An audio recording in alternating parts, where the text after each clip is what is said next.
For years, the courts and media have championed free speech, whether it was the right to burn the flag or to promote pornography.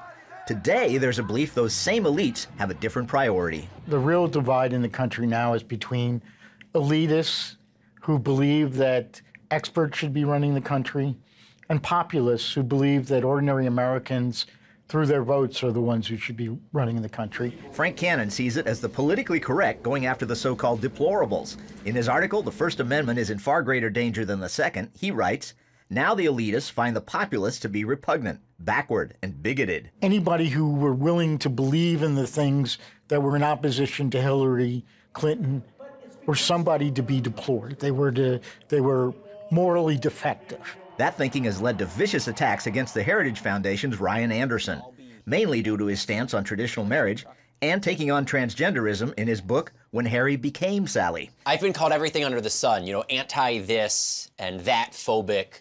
I just don't let it get to me because ultimately what they're trying to do by calling you a name is simply trying to intimidate you or to shame you or to do so to the people who might follow you. Cannon points out the extreme labels used against those who take politically incorrect positions. The go-to ones are transphobic, racist.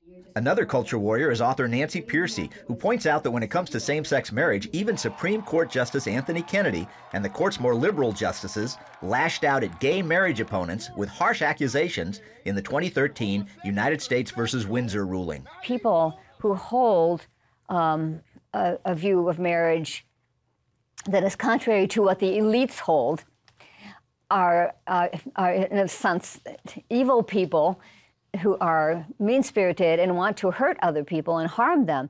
Kennedy, Ginsburg, Sotomayor, Kagan, and Breyer charge that these same-sex marriage opponents are motivated by animus, which means hostility or hatred.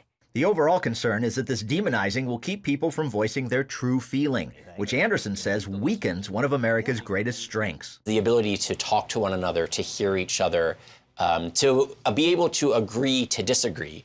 But you can't do any of that if you're silencing each other, if you're shaming each other, if you're shouting one another down. No hate, guys! Cannon warns the ultimate goal isn't just silencing certain opinions, it's to make this line of thought criminal and to take down those who express it. The tactics of actually trying to bankrupt people, trying to destroy their reputations. There's a movement to deny the rights of people even to hold a position that's different from the state-sanctioned view. Anderson believes that if allowed, true freedom of speech would win the cultural argument. The vast majority of Americans aren't protesters. They're not people who shout down individuals. We want to speak to that movable middle to help them see things the way we see things, because hopefully we see things in accordance with the truth. Today's thought police, however, oppose many biblical-based truths, like on marriage and sexuality. Cannon says that leads to a bigger target. Religion is a bulwark against this kind of one-sided attack, and therefore destroying religious institutions is a goal. But Anderson doesn't think the elites will win. This is a phase that we're going through.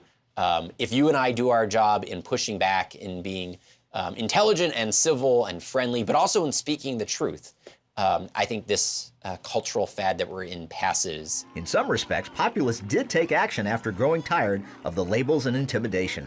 I think in large part, one of the reasons we've gotten President Trump, I think he's been a reaction to this idea that certain issues are held out of bounds. The question is this going to become so rigid that finally all the populists are going to be completely shut up?